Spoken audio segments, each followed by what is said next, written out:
Inilagay na sa mas mahigpit na pagbabantay ng Bureau of Immigration o BI ang 35 individual matapos maglabas ng Immigration Lookout Bulletin Order o ILBO ang Department of Justice kaugnay sa palpak at anomalya sa flood control project sa bansa. Inatasan ni BI Commissioner Joel Anthony Viado ang mga immigration officer na tutukan ng mabuti ang travel movement ng mga nasabing individual dahil sa posibilidad na lumabas sila ng bansa upang makaiwas sa isinasagawang investigasyon.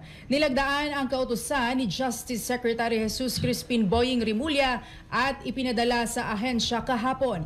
Gayunpaman, nilinaw ni Viado na papayagan pa ring lumabas ng bansa ang mga naturang individual sa ilalim ng ILBO at babantayan lamang ang kanilang galaw.